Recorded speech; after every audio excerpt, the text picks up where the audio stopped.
ఇక్కడ ఇప్పుడు నేను ఇక్కడికి వచ్చే ముందు నేను ఫోన్లో బిజీగా ఒకటి చూస్తూ ఉంటా. ఏంటి అంటే మనం నిజంగా కూడా కొన్ని విషయాల్లో మనం మార్కెటింగ్ చక్కగా చేసుకోలే. మన నాయకుడు కేసీఆర్ గారి పనితనాన్ని ప్రపంచం మొత్తానికి తెలిసే విధంగా చెప్పడంలో కానీ వివరించడంలో కానీ పార్టీగా నాతో సహా మనందరం కూడా విఫలమైన. నాయకుడు గొప్పగా పనిచేసినాడు, ప్రజలకు సేవలు అందించినాడు, ప్రజల కోసం 10 ఏళ్ళు తపనబడ్డాడు ముఖ్యమంత్రిగా. చెప్పడంలో మనం విఫలమైనాం. ఇక్కడికి వచ్చే ముందు ఫోన్లో చూస్తూ ఉంటే నేను పక్క రాష్ట్రమైన ఆంధ్రప్రదేశ్లో ఆనాడు ఉమ్మడి రాష్ట్రంగా ఉన్నప్పుడే పోలవరం ప్రాజెక్టు గురించి సినిమాలు వచ్చినాయి, కథలు వచ్చినాయి, చాలా వచ్చినాయి. పోలవరం ప్రాజెక్టు ఒరిజినల్గా కాన్సెప్చువల్గా అనుకున్నది 1940వ దశకంలో, అంటే స్వాతంత్రం రాకపూర్వం. అల్టిమేట్గా శంకుస్థాపన జరిగింది 1980లో. టంగుటూరి మన టి.ఎన్.జయ గారు, టంగుటూరి పంతులు కాదు, టి.ఎన్.జయ గారు ముఖ్యమంత్రిగా ఉన్నప్పుడు 1980లో ఆనాడు శంకుస్థాపన చేసిండ్రు. పనులు మొదలయ్యింది, ఫార్మల్గా పనులు మొదలైంది 2004వ సంవత్సరంలో. యాక్చువల్గా కన్స్ట్రక్షన్ స్టార్ట్ అయింది జూన్ 2014లో.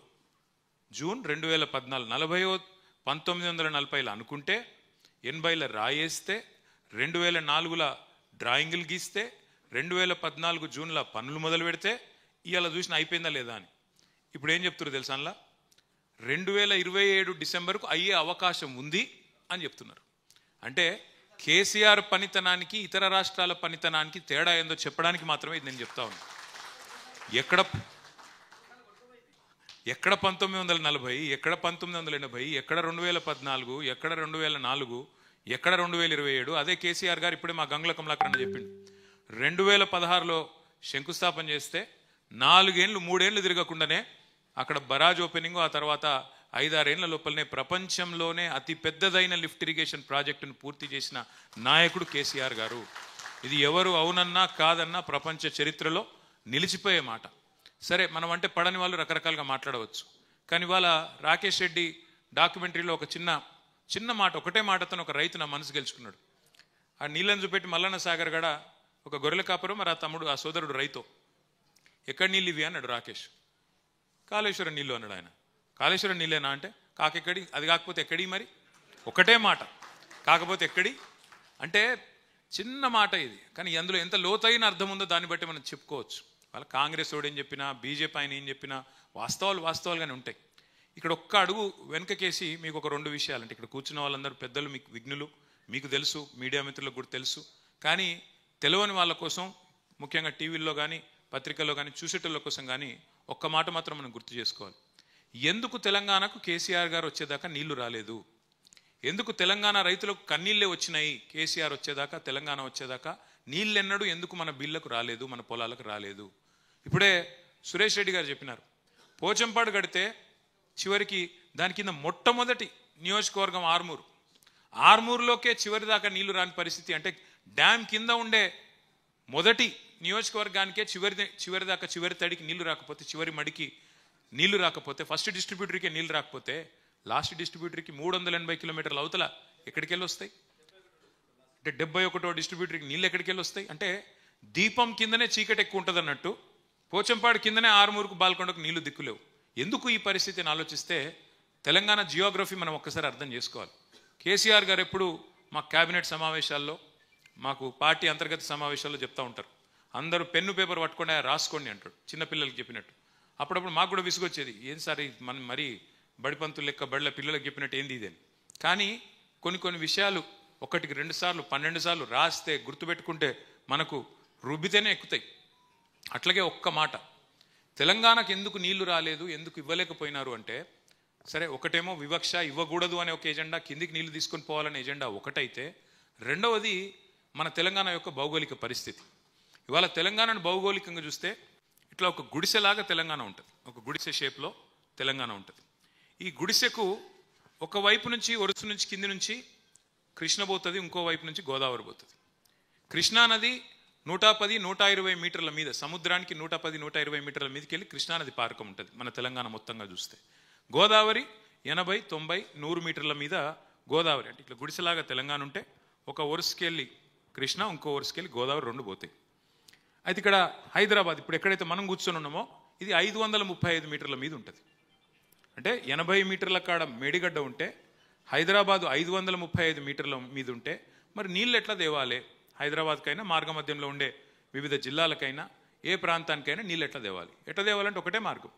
ఒక రైతు ఇవాళ తెలంగాణ రాకముందు, కేసీఆర్ గారు ముఖ్యమంత్రి కాకముందు తన పొలంలోకి నీళ్లు తెచ్చుకోవాలి అంటే, ఎందుకంటే కాంగ్రెస్ వాళ్ళు ఎన్నడూ పెద్దగా ఈ విషయంలో, ఈ రంగంలో, సాగునీటి రంగంలో పెద్దగా పని చేయలేదు.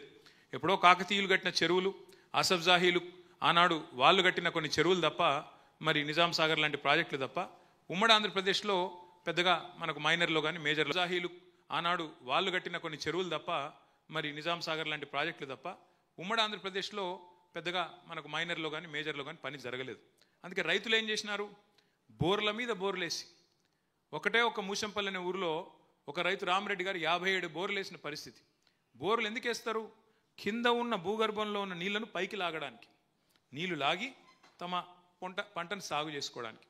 ఎట్లయితే ఒక రైతు బోరేసి కిందికి వెళ్ళి నీళ్లు పైకి లాగుతాడో, 100 మీటర్లు లేదా 100 ఫీట్లు, 200 ఫీట్లు, 800 ఫీట్లు పైకి గుంచుతారో, అట్లాగే కేసీఆర్ గారు కూడా 80 మీటర్ల మీద ఉన్న గోదావరి నదిని, ఎక్కడైతే కాళేశ్వరం దగ్గర నీళ్ళు ఎక్కడైతే ఉన్నాయో వాటిని ఒడిసిపట్టి ఒక్కొక్క రోజు 1 కాదు 2 కాదు 3 టీఎంసీల నీళ్లు. 3 టీఎంసీలు అంటే మీ అందరికీ అందాజ కోసం చెప్తున్నా. మీరందరూ ట్యాంక్ బండ్ చూసే ఉంటారు, హుసేన్ సాగర్ చూసే ఉంటారు. Hussain Sagar capacity 1 TMC. అంటే రోజుకు 3 హుసేన్ సాగర్ల నీళ్లను మేడిగడ్డ కాడ పట్టుకొని హైదరాబాద్ దాకా తీసుకొచ్చే బృహత్తరమైన ప్రాజెక్టే కాళేశ్వరము. ఆ మార్గమధ్యంలో తమ్ముడు చెప్పినట్టు 15 గొలుసు కట్టు రిజర్వాయర్లు, 1 కాదు 2 కాదు 15 గొలుసు కట్టు రిజర్వాయర్లు. అందులో ఒక్కొక్కటిగా చెప్తూ వస్తే 15 రిజర్వాయర్లు, 19 సబ్స్టేషన్లు, 21 పంప్ హౌజులు, అట్లాగే 100 కిలోమీటర్ల సొరంగ మార్గాలు, 1000 కిలోమీటర్ల ప్రవాహ కాలువలు, వాటి సమాహారమే కాళేశ్వరం. 3 బ్యారేజీలు మాత్రమే కాదు, ఇవన్నిటి సమాహారం కాళేశ్వరం.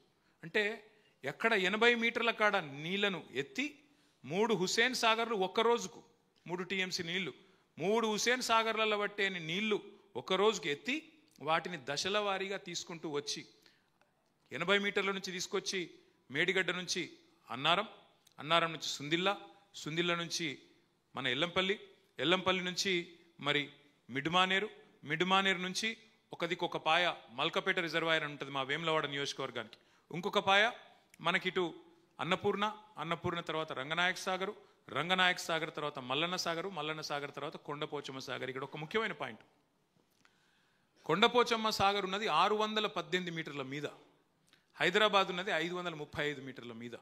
అంటే హైదరాబాద్ నెత్తి మీద ఒక కుండ పెట్టినట్టే. ఇంకా ఈరోజు హైదరాబాద్ జనాభా 1 కోటి అయితే భవిష్యత్తులో 3 కోట్లకు పెరిగినా, ఇంకెంత పెద్ద నగరమైనా, ఎన్నటికీ హైదరాబాద్లో మంచినీళ్లకు గోస లేకుండా చేసే ఒక వరప్రదాయిని, ఒక కామధేనువు, ఒక కల్పతరువు ఈ ప్రాజెక్టు కాళేశ్వరం. అంటే కాళేశ్వరం ద్వారా కేవలం రైతులకు సాగునీరు మాత్రమే కాదు, హైదరాబాద్కు తాగునీరు మాత్రమే కాదు, 1000 గ్రామాలకు మధ్యలో తాగునీరు మాత్రమే కాదు, పెద్ద కంపెనీలకు ఈరోజు ఇండస్ట్రియల్ కన్సంప్షన్ కోసం కూడా వాటర్ ఇస్తున్న ప్రాజెక్టు కాళేశ్వరం.